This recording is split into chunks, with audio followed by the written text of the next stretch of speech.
marka ay gabadheeda gashaanti ay noqoto waxaan ku waaninaa idhageysan gabadheedii adduunka dushiisa wax kasta oo dhex yaala hanti kastoo la sheego dahab dheeman iyo lul intaba adiga ka qiimo badan waxaa tahay hogaamiye mujtamac gabadheedii ilaasho hooyo sharaftaada ha noqonin doqon aan danteeda ogeyn dhowr hooyo sharafta walaalaha yaan lagu caynin wiilashiina meelaha ay ka casriyeystaan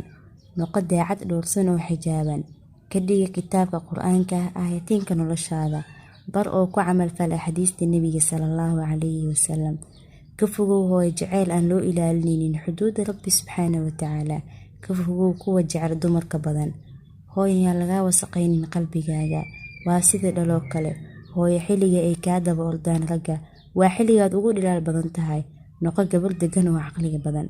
ragga xilliga ay jecel yihiin gabdhaha waa xilligay yihiin dhuucil u dhaqan sidii marwo kale gabadheedii hooyo waxaad ka mid tahay gabdhihii la amray inay xijaabtaan gurigooda ay joogaan u noqo gabdhaha hormuud u noqo ku dayasho ummadda oo idil noqo gabadheedii hooyo mid qaadata sunnada nebiga sallallahu calayhi wasallam ilaali naftaada sharafteeda badi salaada iyo akhriska qur-aanka ah ku dadaal barashada diinta islaamka korso aqoontaada u noqo ilmahaaga macallimid u noqo bulshada gabar qiimo badan oo waxtar leh qaali gabadheedii hooyo macigaaga waa rabbi subxaanahu watacaala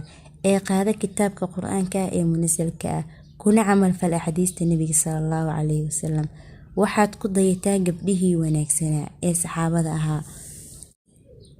hooyo dooro nin yaqaana rabbi subxaanahu watacaala dooro nin ku dhaqma sunnada nebiga sallallahu calayhi wasallam hooyo dooro nin xaakima dooro nin kugu qanacsan sidaad tahay dooro nin kuu jecel sidii walaalkaa oo kale dooro nin kugu naxariis badan sidii hooyadaa oo kale dooro hooyo nin kuu jecel si naftiisa uu u jecel yahay si ka daran dooro hooyo nin caadil ah oo hogaamin kara mujtamaca oo idil